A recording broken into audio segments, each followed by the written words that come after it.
না, কোনো নষ্ট হওয়ার গল্প নেই দাদা। কি বলছেন দাদা? কি বলছেন? না, এটা আবার ওপেন করা হলো যেমনকার ফোন। কি সত্যি সত্যি তো কাজ হচ্ছে তো। হ্যাঁ, সেটা দারুণ সবকিছু ব্যাপার present, তো। ওই লিকুইডের সাথে দিয়েও দেখে নেবো। কি গরম জল তো ঠান্ডা জলে আবার? হ্যাঁ, তো দারুণ যে ব্যাপার তো। ক্যাম্পার দিয়ে চেক করে নেবো। কিন্তু ড্যামেজ হয়ে যাবে তো মোবাইল। কোনো ড্যামেজ হলো ফোন ফ্রি দেবো।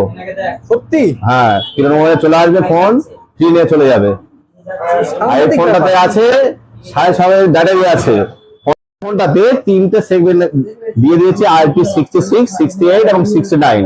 যে 69 এর মধ্যে সবকিছু লিকুইডের দিয়েও আমরা ওয়াশ করে নেব, এবং ম্যাগির মধ্যে দিয়ে, চার মধ্যে দিয়ে, ফুটন্ত জলে, ফুটন্ত তরকারি, যেমনটা খুশি সে রান্না করতে করতে পড়ে যেতে পারে। আপনার ইচ্ছাকৃত ভাবে দিতে পারেন। কোনো কিছু ফোন যদি ড্যামেজ হয়, আমাদের মোবাইল তরফ থেকে প্রত্যেকটা ফোন ফ্রি দেওয়া হবে। 20 থেকে লঞ্চ হয়েছে, প্রি-বুকিং ছিল। আর আজকে 27 তারিখ আমার ফার্স্ট সেল ছিল। কিরণ মোবাইল সেন্টারে প্রত্যেকটা 3টে আউটলেট আছে আমাদের, মগরাহাট, সংগ্রামপুর এবং শেরপুর। 3টে আউটলেটে আজকে 26 তারিখে চলে আসবেন এবং সঙ্গে সঙ্গে ফোন